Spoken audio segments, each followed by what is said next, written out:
Okay, moving on to the last and final segment of today's show. Over the last couple episodes, what I've been doing is following the draft recap. I go into that same division and say what my expectations are for each team. And today is going to be no different. So we'll be ending today's show talking about each team in the AFC North. And the first team I want to talk about is the Cleveland Browns. And this is a team we've spoken about a lot on this podcast. Like, the Cleveland Browns, it's such a big season, man. The excuses are out the window. Last season, we all know there were many problems that went on for this Cleveland Browns, including their head coach, Freddie Kitchens, including the play of their quarterback, Baker Mayfield, including everything that went down with Myles Garrett in that situation, and their offensive line was awful. Well, now the distractions are out the window. Baker Mayfield was bad last year, and there were excuses. You know, the offensive line wasn't good, everything I just said. Now, I don't think Baker could use those same excuses. They draft the offensive lineman that a lot of people thought is the best offensive lineman in this draft. They have OBJ back. They have Jarvis Landry back. They have Kareem Hunt for the whole season. Hopefully, he makes a little bit more of an impact. They have one of the more underrated running backs in the whole National Football League in Nick Chubb, who's a monster. I'm a big fan of his. And they have a coach in Kevin Stefanski that I think deserved to get the job, and it is going to be hard for him to do a worse job than Freddie Kitchens did. At the same time, though, you also look at the Cleveland Browns schedule. I'll say this. They should be pretty good. When you look at the Browns schedule, right? They open up at Baltimore, which is obviously a tough game. They have the Bengals at home, though, the Redskins at home. They go to Dallas, which is tough but winnable. Host Indy, winnable. Go to Pittsburgh, go to Cincy, host Vegas, which is all winnable. They play the NFC East as well. I don't think the Browns' schedule was that tough for them, and I think they got a pretty good draw. Maybe they could benefit from actually not coming in first place last season. But the bottom line is, the theme is the excuses are out the window. Baker Mayfield has to have a good season, and if the Cleveland Browns do not make the playoffs this season, especially with the addition of the seventh playoff team, then we have a problem, and something I think has to be changed, whether it's trading Odell Beckham Jr., and I understand that OBJ is kind of a guy that people have mixed opinions about. There's no denying how talented he is, but there's also no denying that over the last couple seasons, this dude really hasn't been able to stay healthy, and he has been a distraction for his team. There's been more bad talks about OBJ than good talks, and I think if you're Odell, that would probably be one of my main focuses for the upcoming season is, you just need to stay on the field and produce. No distractions, no more, hearing your name in the media for any reason besides an injury. Like, it's time for OBJ to step up and have a big-time season, and along with Baker Mayfield and Jarvis Landry and Kevin Stefanski, lead this team to the playoffs. Expectations are there. The Browns need to deliver, or else I could see this thing falling out of control quickly. Okay, moving on to the next team on the list, that would be the Baltimore Ravens. And I think the Ravens are another team that I'm very fascinated to see how they do this season, just because last season everything went right. And I understand a lot of times when a team has such a good season like the Ravens did last season, it is kind of reasonable to predict them to have a decline. The only problem is this. I don't see that many teams in the AFC especially that could really match up with the Baltimore Ravens. There's no doubt about it that the AFC North is a very tough division. Like, if the Cleveland Browns ended up making the playoffs, I wouldn't be shocked. If the Pittsburgh Steelers end up making the playoffs, I wouldn't be shocked. Obviously, same with the Ravens, and I actually think the Bengals aren't going to be that bad. Like, I actually think they'll be pretty competitive. But at the same time, I don't see... you guys would be pretty shocked if a team not named the Ravens end up winning the division. Personally, I wouldn't be. I think Baltimore is a playoff team. I think Lamar Jackson is absolutely one of the 5 best quarterbacks in the NFL, but I don't know if we could have the same expectations for Lamar to repeat what he did last season. But at the same time, there's also a counter argument to that. Lamar Jackson had an MVP type season and he was unreal just his second year in the league. We don't know that he can't get better. And when we look at Lamar, I think that's something not a lot of people have been talking about, and that's something that is so scary about his game. This guy was awesome last season, and he's still young, and it was only his second season in the league.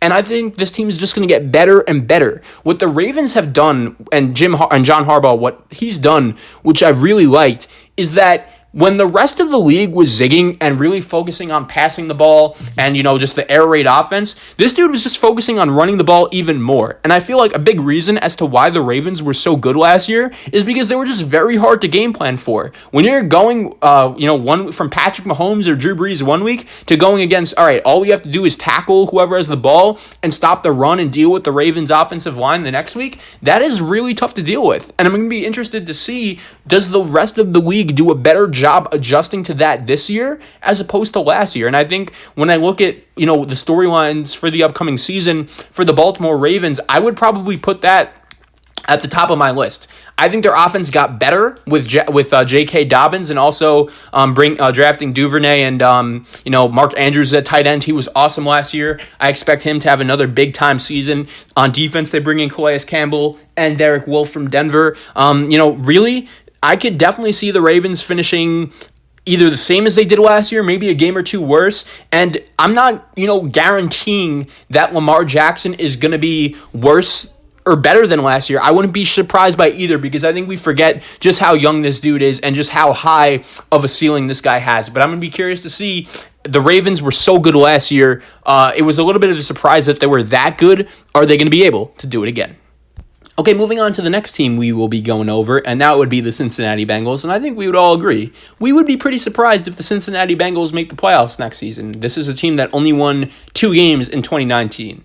But as I said during the second segment of today's show, I actually think they're building their team in a decent way. They have their franchise quarterback. They're surrounding him with weapons. They're doing a good job of just trying to improve their defense. And there's still a lot of question marks with this team. We could hype up Joe Burrow all we want, and we could talk about how good of a season he had last year at LSU. But we've seen plenty of quarterbacks that have been a one-hit wonder before. There are a lot of people that say Joe Burrow could be a bust. There are a lot of people that say Joe Burrow's ceiling is Tony Romo. I don't necessarily know if I agree with that. I think he can be better.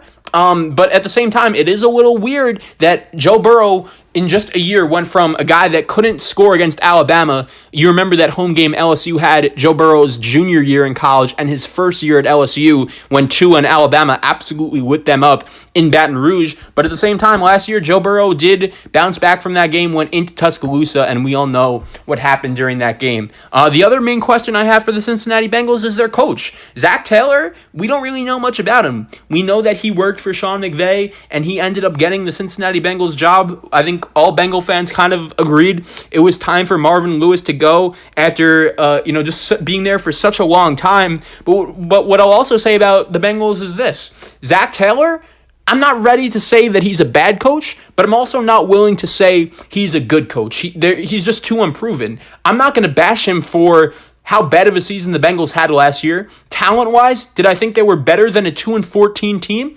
Absolutely. And if you're going to ask me, Zach, say one thing about Zach Taylor, I would definitely say, all right, last season didn't go as planned. But at the same time, I just think it's hard to judge a first-year coach when he's put in that kind of spot. And Andy Dalton, he was a good Bengal. If I was a Bengal fan, I would have respect for him. But at the same time, when he's your quarterback, he just kind of has such a low ceiling that I don't really know how good you could really be. When you look at the Cincinnati Bengals schedule, they actually start off against the Chargers at home, so that will be an interesting first game for Joe Burrow. They then will take on the Browns on Thursday Night Football. Week 2, that will be cool. And at the same time, they go to Philly and then they host Jacksonville. Those are the first 4 games of the season for the Cincinnati Bengals. And what I will say is this: I don't think it's crazy for them to go 2-2 in that stretch. Like, they could beat the Chargers at home. They could beat the Jaguars at home. I really do believe that. So it will be interesting to see how Joe Burrow does his first season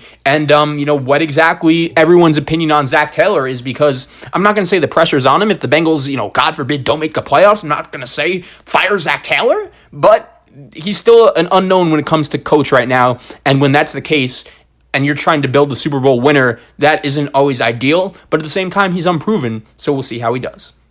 Okay, moving on to the last and final team that we will be going over in the AFC North, that would be the Pittsburgh Steelers. And I think when you look at the Steelers, I have a lot to say about this team. This is a team I've spoken about a little bit on this show before. You guys also remember last week I did a whole segment on Mike Tomlin and how he's done over the last couple seasons. And I will say this about Mike Tomlin.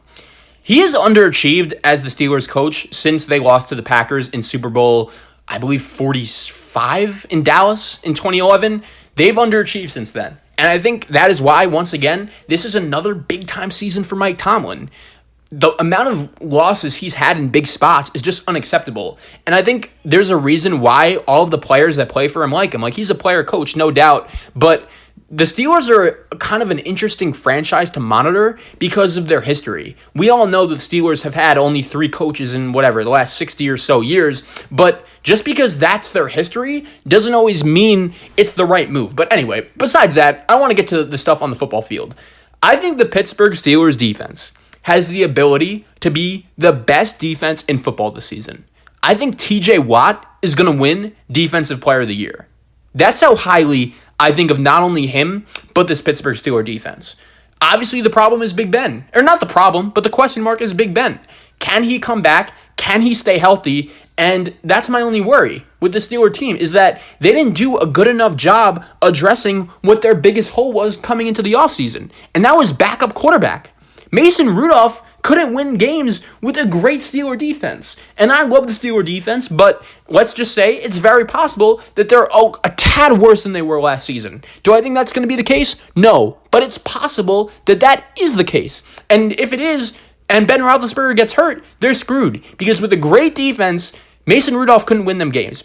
And if Big Ben stays on the field and plays well, that's fine. The last time we saw Big Ben on the football field, he looked pretty good. But also, he had Antonio Brown then. And not that I think weapons are an issue for the Steelers team. I think on paper, it looks pretty good. If their defense could play at least close to what they did last season, if Big Ben could, continue to fire on all cylinders on offense, I understand they lose Ramon Foster on their offensive line. But they still have Pouncey, they still have DeCastro, they still have Villanueva. Those are guys that have been a big component of their offensive line for a while now. They hope Juju has a bounce-back season. They hope Vance McDonald can make some kind of an impact. They also brought in Eric Ebron, the tight end from Indianapolis. I think that was a very solid move. The Steelers haven't had a good, consistent tight end for a while. And I think with their defense, they should be able to at least make the playoffs. And if they don't, the blame does fall a lot on Mike Tomlin. And I'm not saying he should be fired, but I think if the Steelers miss the playoffs this season, Tomlin should go into the next season on the hot seat. He has underachieved since they lost to the Packers in the Super Bowl.